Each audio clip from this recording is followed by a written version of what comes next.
महामहिमामयी श्री जनाबाई जी का बहुत ही श्रद्धा से नाम भक्त मंडली में लिया जाता है। ये इनकी अवस्था 8 वर्ष की थी। ये अपने माता पिता के साथ पंढरपुर आई हुई थी। उसी 8 वर्ष की अवस्था में इन्होंने नामदेव जी महाराज के यहाँ सेवकाई स्वीकार कर ली, क्योंकि माता पिता बहुत ही गरीब घर के थे। पिता का शरीर पूरा हुआ, माता का शरीर पूरा हुआ कुछ ही दिनों में, तो इनके हृदय में एक बात आ गई, मेरा जीवन प्रभु के लिए है, तो कैसे मैं प्रभु को समर्पित हूँ। तो अपने जीवन को प्रभु में समर्पित करने के लिए वहीं पंढरपुर में श्री नामदेव जी महाराज के घर में सेवकाई स्वीकार कर ली। भक्त की सेवकाई से प्रभु कितने प्रसन्न होते हैं। हमारे हृदय में यदि भक्तों के प्रति श्रद्धा हो जाए तो भगवत प्राप्ति कितनी सरल है, इस प्रसंग से देखिए। श्री जनाबाई जी प्रायः संत सभा में नामदेव जी की दासी के रूप में प्रसिद्ध हुई है।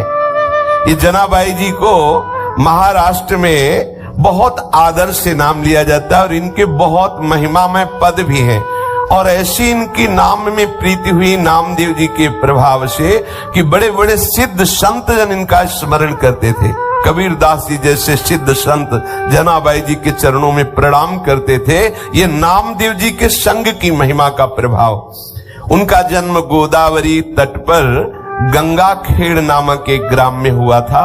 इनके पिता का नाम दमा और माता का नाम करुंड था।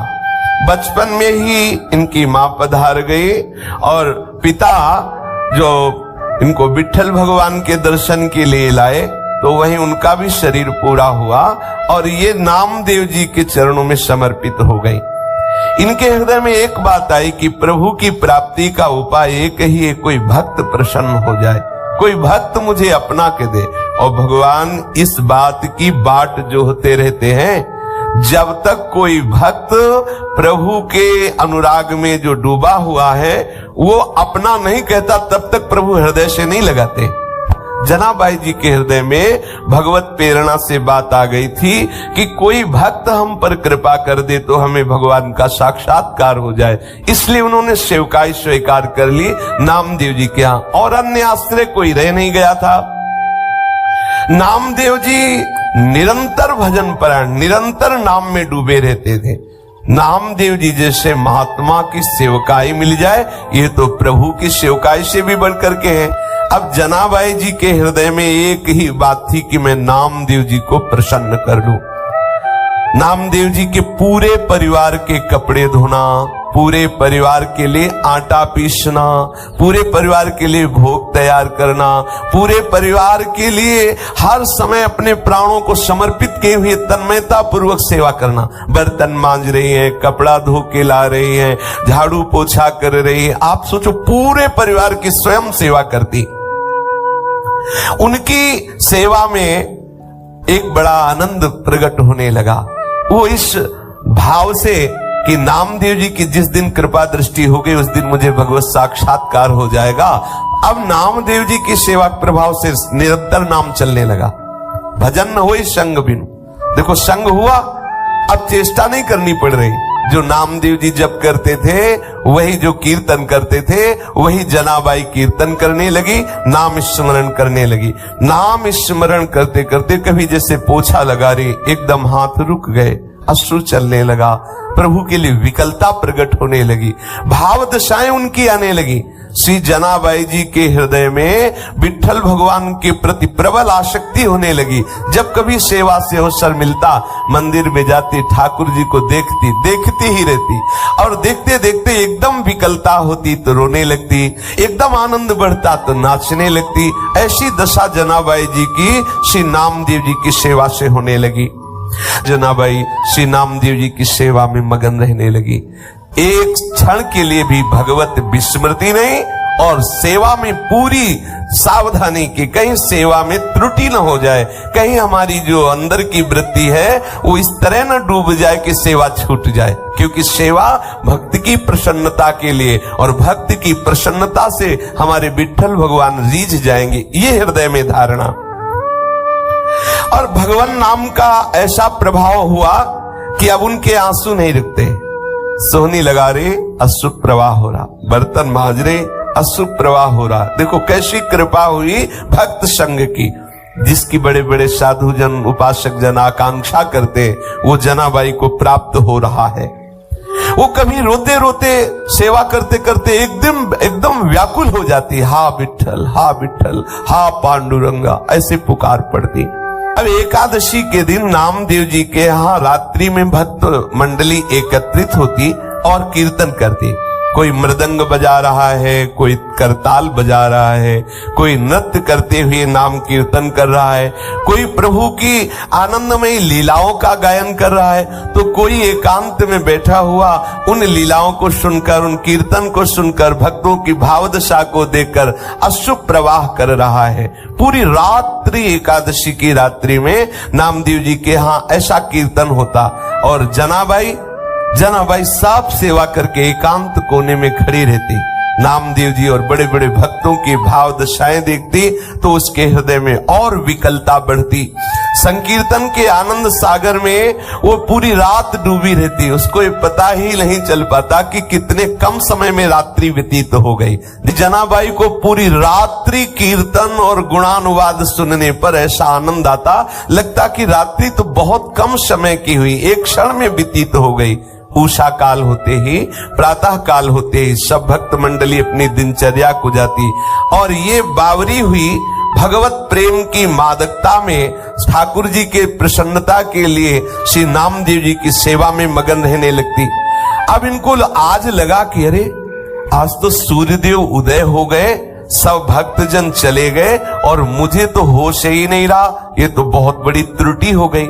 एक दिन एकादशी में ऐसी आनंद वृत्ति में रात्रि में डूबी कि सब भक्त कीर्तन करके चले गए और ये डूबी ही रही। देखा सूर्य चढ़ गए हैं, प्रकाश हो गया है। अब चेतना जगी तो इनको लगा कि जो हमारी नामदेव जी के प्रति सेवा वृत्ति थी, ये तो बहुत हमारे अंदर त्रुटि हो गई, कैसे पूर्ण सेवा हो पाएगी।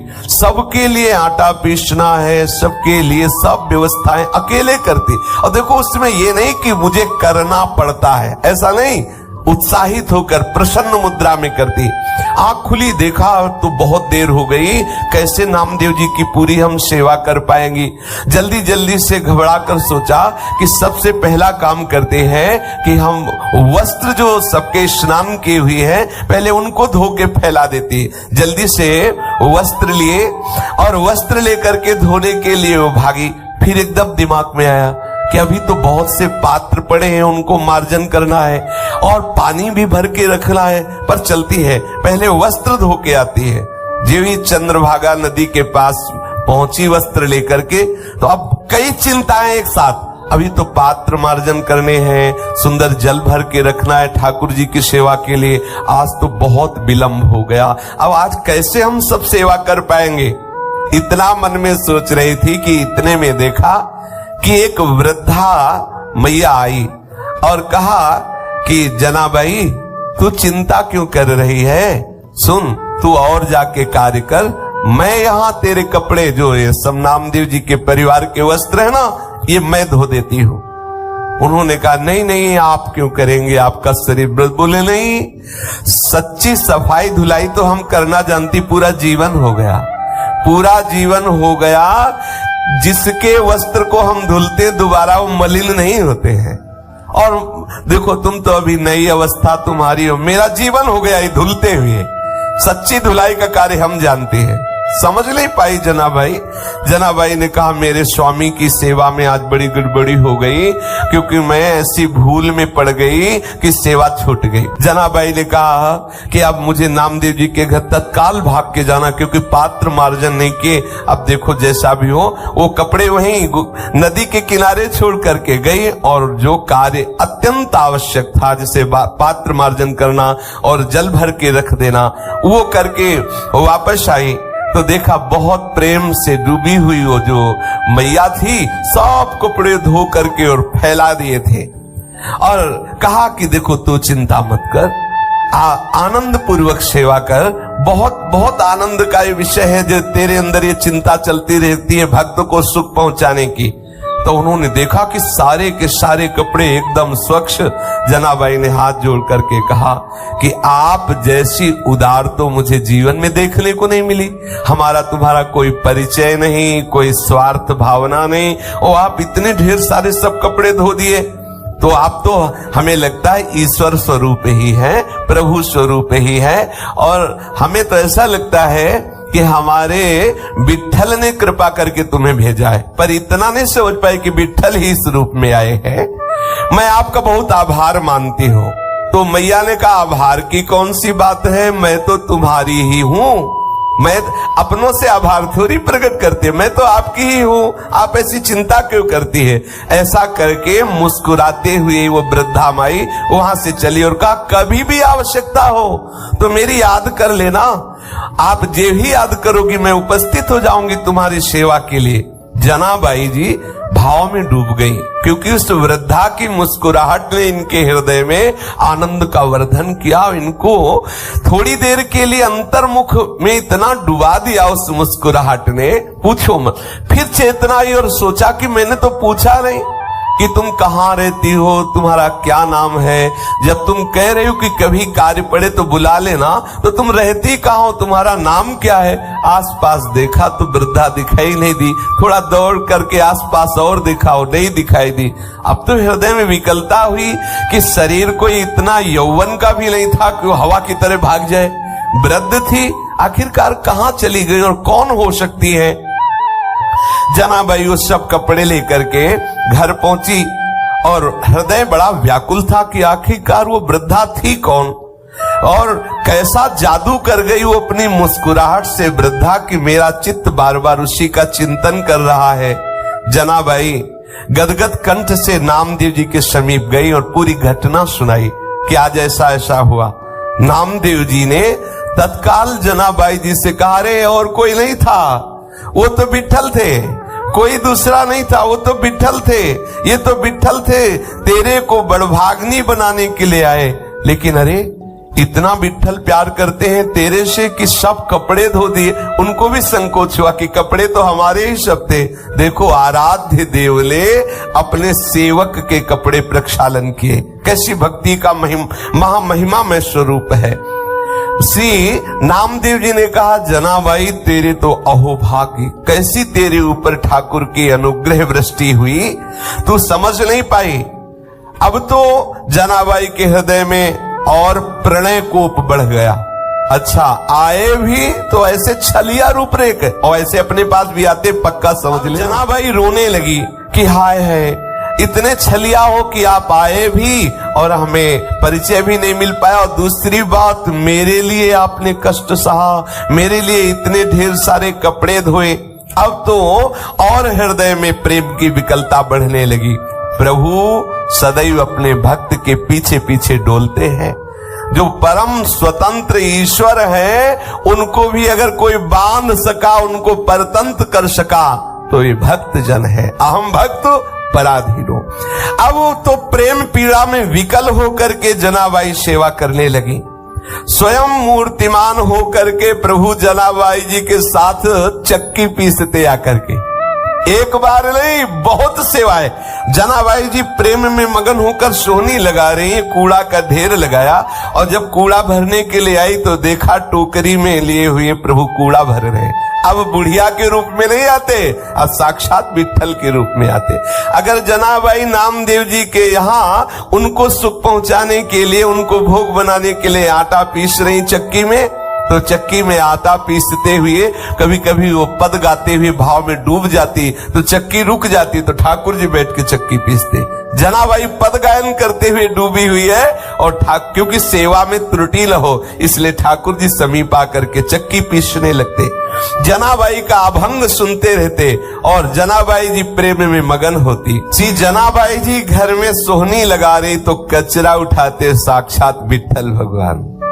अपनी टोकरी को सर पे रखे हुए पीछे पीछे जनाबाई के डोलते, जहां जाओ झाड़ करके कूड़ा एकत्रित करती, सोहनी लगा के ठाकुर जी कूड़ा भरते। कैसी भक्ति की अद्भुत महिमा। भक्त की भक्ति से कैसे प्रभु अधीन हो जाते हैं, आहा। और बार बार विट्ठल जी यही कहते जनाबाई जी से कि मैं तुम्हारा ऋणी हूं। जनी मेहड़े बिठो बाला काय उतराई हो तुला। मैं कैसे तुमसे ऋण हो सकता हूं जनाबाई, तुम मेरे भक्त नामदेव जी की सेवा करती हो, मैं तुम्हारा ऋणी हूं। मैं तुम्हारा ये ऋण कैसे चुकाऊं ये मुझे बता दो। कैसी अधीनता स्वीकार किए हुए जनाबाई, अगर धान ओखली में कूट रही है तो प्रभु सामने खड़े मुस्कुरा रहे। अब बताओ ऐसी सेवा करनी पड़े तो क्या परेशानी। धान कूट रहे, सामने विट्ठल खड़े मुस्कुरा रहे। चक्की पीस रही, भाव में डूब रही, ठाकुर जी चक्की पीस रहे। वो सोहनी लगा रही तो ठाकुर जी कूड़ा भर करके टोकरी अपने माथे पे रखे। जानती हो ये कैसे हुआ? ये हुआ भक्त की आराधना से, नामदेव जी की कृपा से। इसीलिए लिखा दासी जनी। जब मैं नामदेव जी की दासी बनी, उनकी सेवा की, तो मैंने देख पाया कि द्वैत दूसरा कोई है नहीं, एकमात्र मेरा विट्ठल चराचर में व्याप्त है। संपूर्ण कलाओं से युक्त जो श्री कृष्ण है वो सदैव मेरे सहयोग में है, मेरी सेवा में मेरे समीप है। ये मैं नामदेव जी की दासता से जान पाई। दासी जनी पाहे डोलाम, प्रभु मेरे पीछे पीछे डोल रहा है केवल नामदेव जी की दासता के कारण। एक दिन श्री विट्ठल भगवान के गले का जो बहुत महंगा हीरो से जटित पदक आभूषण था ग्रीवा का, वो चोरी हो गया। और मंदिर में जनाबाई जी सेवा हेतु जाया ही करती थी। तो ऐसी कुछ लीला बनी कि सबको संदेह हो गया जो वहां मंदिर में सेवा में थे कि और कोई नहीं, जनाबाई जी ने ही वो रत्न पदक जो ग्रीवा का आभूषण है वो चोरी कर लिया। अब तो ये बात फैलने लगी। ये ऐसी लीलाएं प्रतिकूलता की होती है भक्तों के जीवन में। जनाबाई को ये सब वहां के जन कलंकित करने लगे कि ये बंती तो बहुत भक्ता है, लेकिन देखो ठाकुर जी का जो ग्रीवा का आभूषण है रत्न पदक इसने चुरा लिया। जनाबाई जी को जब सभा में बुलाया गया और कहा कि तुमने वो चुराया है क्या, तो जनाबाई ने कहा कि मेरे प्राण धन श्री विट्ठल भगवान हैं, मैं उनको सुख पहुंचाने के लिए मैं उनका ये हार क्यों चुराऊं, वही मेरे हैं, तो हार चुराने की जरूरत क्या है। लेकिन भक्त की भावना को तो कोई भक्त ही समझ सकता है। तब उन्होंने कहा मैं शपथ खा के कहती हूं कि मैंने ये रत्न का आभूषण नहीं चुराया है। पर प्रभु की ही ऐसी लीला थी, किसी ने जनाबाई की बात पर विश्वास नहीं किया और बात राजा तक पहुंची। और ये बात इतनी जोर कसी कि राजा को निर्णय करना पड़ा कि जनाबाई को शूली की सजा दे दी जाए, क्योंकि इसने रत्न का ठाकुर जी का जो हार है वो चुराया है। अब चंद्रभागा नदी के तट पर शूली की व्यवस्था की गई, उनको बांध करके जनाबाई के हाथ ले जाया गया चंद्रभागा नदी के तट पर। जब जनाबाई ने देखा बस शूली पे चढ़ाया ही जा रहा है, तो बस हृदय से की बहुत बढ़िया, जैसे विट्ठल आपकी इच्छा, और बस विट्ठल विट्ठल विट्ठल विट्ठल विट्ठल। जैसे जैसे वो बोलती विट्ठल विट्ठल, वैसे सूली पिघलती जाती। जैसे मोम को आंच लगा दे तो पिघलती चली जाए, ऐसे वो आंख मूंदे। वो ये नहीं चाह रही थी कि सूली पिघले, वो तो इसलिए विट्ठल विट्ठल पुकार रही थी कि अब शरीर का अंत है और मैं विट्ठल की दिव्य सेवा में जा रही हूं, इसलिए विट्ठल विट्ठल। जैसे ही बोलती विट्ठल विट्ठल विट्ठल, वो सूली गलती चली जाती और पानी की तरह पिघल गई। सूली नाम की वहां कोई चीजें नजर नहीं आई। सब आश्चर्यचकित हो गए जो राज दरबार के सैनिक थे। जनाबाई को सबने प्रणाम किया, सबने क्षमा मांगी कि गलती हो गई, ये प्रभाव दिखाने के लिए। इसमें दो बातें आई, जनाबाई जी को किंचित मात्र भय नहीं, क्योंकि सूली की सजा क्या, मेरे प्रीतम का विधान है और मेरे प्रीतम के मिलन के लिए अब ये शरीर छूटने वाला, तो कोई भय नहीं। और दूसरी बात ये कि मेरा भक्त कितनी महिमा से युक्त होता है। यह है भगवत चरणारविंद के समर्पित हृदय की शक्ति, सामर्थ्य। इसीलिए प्रभु दिखाते हैं कि मेरे भक्त पर प्रकृति का कोई भी प्रहार विचलित नहीं कर सकता, नष्ट नहीं कर सकता। हाँ, ऐसी लीलाएं हुई है, प्रभु का बुलावा है। अब वो अंतिम लीला जो भी होनी है करके वो दिव्य स्वरूप से प्रभु की सेवा में पहुंच गए। जनाबाई के चरणों में सबने प्रणाम किया। जनाबाई आई, ऐसे भाव से मगन रहती अब तो कि बिल्कुल शरीर की शुद्धि न रहती। और उस स्थिति में सेवा के लिए जैसे कंडे थापती ना, तो कंडे से निकलता विठल विठल। ये आश्चर्य की बात है, किसी चैतन्य शरीर को छू दे और फिर वो बोले कृष्ण हरि राधा, तो अच्छा है, बढ़िया, कितना बढ़िया प्रभाव। लेकिन जड़ कंडा, उसमें कोई वाणी तो है नहीं, लेकिन कंडे से विठल विठल निकलता। एक बार कबीरदास जी महाराज श्री नामदेव जी के दर्शन करने जा रहे थे, तो उन्होंने समीप में देखा कि कुछ शोरगुल हो रहा है। तो ऐसे कौतुकवश पूछा, यहाँ क्या हो रहा है? बोले जनाबाई से कोई स्त्री लड़ रही है। क्यों लड़ रही? अच्छा, जनाबाई कौन? बोले नामदेव जी की सेवा में रहती है वो बाई जी। तो और नजदीक गए, तो क्या इस लड़ाई क्या हो रही? बोले कंडे पर।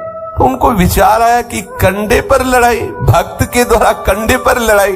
तो ऐसी आनंद मगन होकर के सुन रहे थे। वो कह रही थी कंडा मेरे, जनाबाई ने कहा नहीं मेरे कंडा है। तो बोले तेरे कंडा की पहचान क्या है? बोले कान में लगा के देखो, कंडा बोल रहा है विठल विठल विठल। ये आश्चर्य की बात, ये आश्चर्य की बात। नाम जड़ वस्तु से गूंजने लगा। कैसी स्थिति भक्त सेवा के प्रभाव से आई। कबीरदास जी ने भी कान में कंडा लगाया कि आखिरकार ये सामने वाली स्त्री जो कह रही है कि हाँ हाँ इनके कंडे से तो विठल विठल ने, कबीरदास जी ने भी लगा के देखा विठल विठल विठल। जनाबाई जी के चरणों में प्रणाम किया कि जिस महान भागवत की सेवा में रहने वाली दासी के ऐसे महामहिमा में परमाणु है, छू लिया जड़ वस्तु को तो वो विठल विठल बोल रही है। श्री जनाबाई जी श्री कबीरदास जी को देख करके बहुत आनंदित हुए। और कबीरदास जी आश्चर्यचकित हुए कि क्या ऐसी भी भक्ति होती है कि जड़ वस्तु को छू ले तो भगवान नाम स्फुरित हो जाए। नामदेव जी के साथ जनाबाई जी की ऐसी तन्मयता हो गई कि संवत 14 से 7 में नामदेव जी ने समाधि ली, तो ठीक उसी दिन कीर्तन करते हुए जनाबाई विठल भगवान में विलीन हो गई, कीर्तन करते हुए। तो जो भक्त जन है वो तीर्थी कुर्वन्ति तीर्थानी, जो उनके चरणों का आश्रय ले ले तो संपूर्ण हृदय के विकार नष्ट करके भगवत अनुराग में रंग देते हैं।